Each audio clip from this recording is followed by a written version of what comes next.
Hi and welcome back. Thanks for joining me. I'm Alton. Hopped inside of my 2007 Volvo S40 2.4 and the check engine light was on. Of course, I was able to read the code. Reading the code, it actually told me that there was a fuel rail pressure sensor. Fuel rail pressure sensor, which is up underneath the hood connected to the engine. What I'm going to be showing you is how to replace this fuel sensor underneath the hood. So of course, I've already prepped somewhat. I went ahead and opened the hood. So we're going to go ahead and pop the hood here. And one of the things that, that I'm going to be attacking there again is the fuel pressure sensor. You can see it off to the side here. So the first thing we're going to have to do is uncover. We're going to remove the cover here. A couple areas that I'm going to be attacking. That's your sensor. You can see the rail right underneath. And with the rail, it runs straight across. You can see it underneath the cover here, runs straight across, and you have your Schrader valve. We're going to release a little bit of the pressure out of the fuel rail system from the Schrader valve. So those are the three primary areas I'm going to be attacking with the tools that I'm going to be using. Of course, a flathead can basically be used for about anything nowadays. Within saying so, I have the Bosch. Bosch is the primary maker of the fuel pressure sensor that I've discovered. So I do have one of those. By the way, I picked this up from like AutoZone or whatever.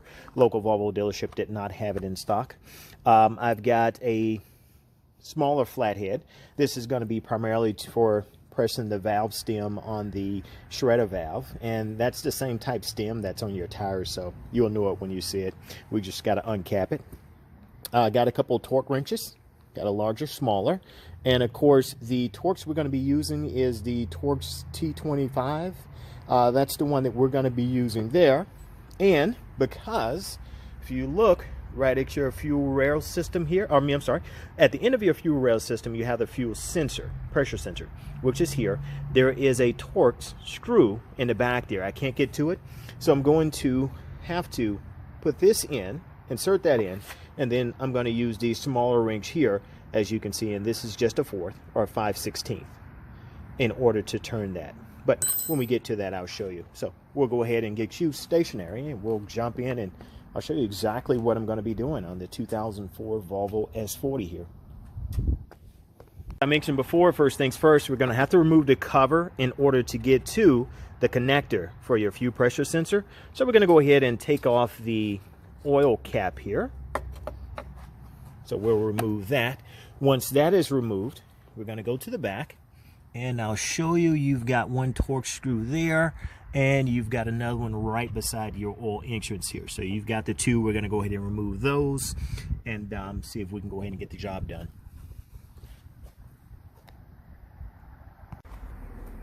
So as you can tell, I've removed both of my screws here. There's a little cut clip here. It just goes over and beyond a crevice there. So all I'm going to do is just take this and lift up. I'm not going to take all the way off. As you can tell, it covers a little bit more than just protecting things. It actually protects a couple of your belts here. That's easy. This just snaps back on once this gets locked in place. So I've already disconnected the connectors. You can see here the connector's undone. That's going to allow me to take the fuel pressure sensor completely off.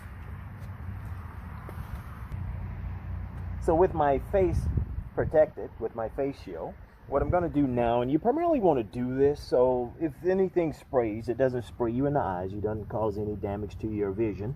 We're going to remove the cap here, and the cap you see there again, this is just like a valve stem cover on your tires. And when I remove it, you can see exactly what I mean. It just looks like a valve stem from your tires. So what we're going to do with that is we're going to go ahead and release some of the pressure, and definitely have a rag handy. What we're going to do is just kind of tuck that underneath. So if I release anything there, it doesn't sprays or anything. So we're going to kind of get everything fully connected here.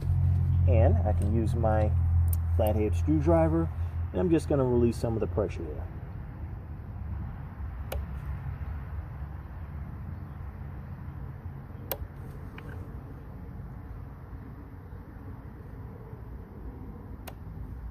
All right, so you can see a little bit of the gas start to seep out there. Just going to release some of the pressure.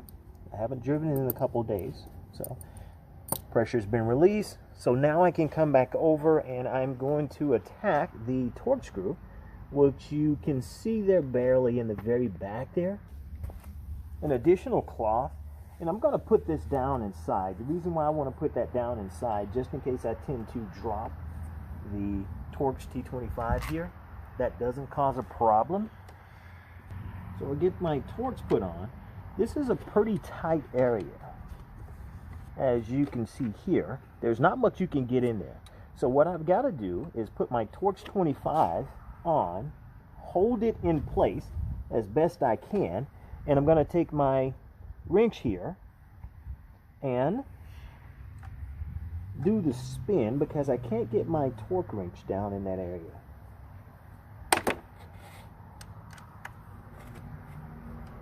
Oh, it's pretty easy to come off, undo there.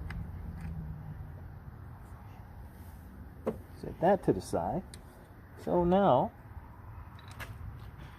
in order to remove that, I can just take it and spin it.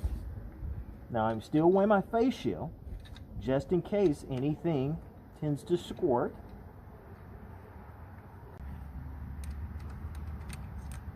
Alright, so I've got the screw removed. That's the only thing I was looking to remove.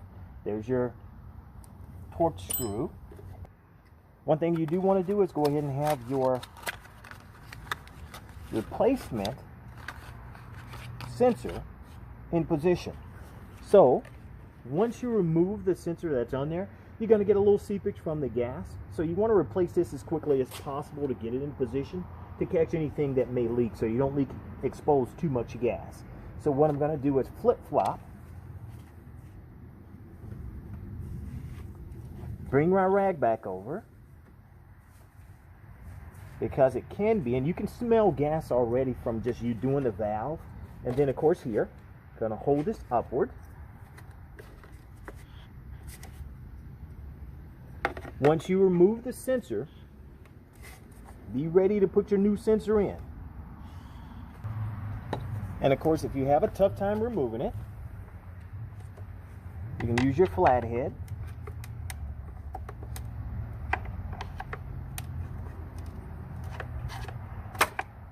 And there it is. There is your gas seepage. We're going to take our new sensor and just put it in place. New sensor's in place. So we're locked in there.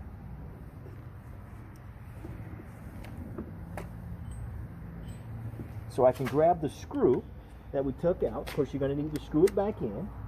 So I just want to rotate it until I get it back into position. So it's into position there. And Torx T25, I'm just going to tighten my bolt back down to tighten the sensor back down. Torx T25 socket. Can't use my wrench though, because this is too tight of a space. So we're just going to take this and go ahead and tighten it back into position. You don't want to over tighten. I mean, when I loosened it up the first time, it would just snap, and then I was able to spin it by hand. One additional turn. All right, so that's locked into place. So now I've got my fuel pressure sensor locked into place. I can come here, go ahead and replace the connector. Go ahead and insert the connector, get it locked into place. So it's locked into place. It's got the little tab here to show you it's locked into place. I've got my sensor locked in there again, just me being over checking, and just to show you just how much gas you can expect. Now this was completely dry, so you can see that I had a lot of seepage there, more than I expected. So once you have your sensor back on, screwed in properly, you have your connector connected, that's it. You've just replaced your sensor. So now what you're going to do is go back and complete the housing. Got a little connection right up underneath here. We'll get that tucked back in.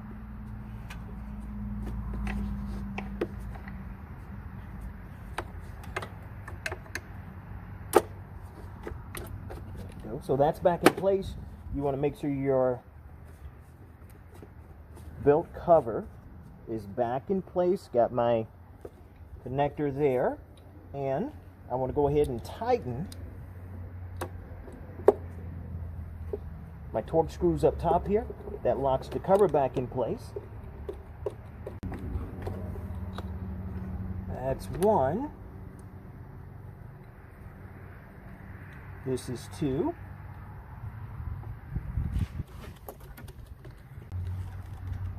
So we have both of those. I can go ahead also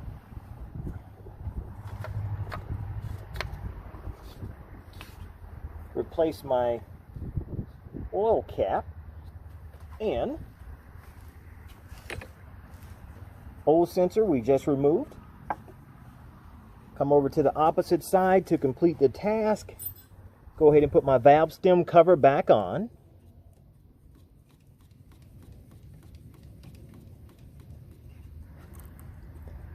So just to check there again, valve stem cover back on, cover back into place, locked in, belt compartment sealed, oil cap on, new sensor on, got my screw in, and I can see where I've got it connected as well. So the job looks to be complete. Last thing we have to do is just take it and turn it on.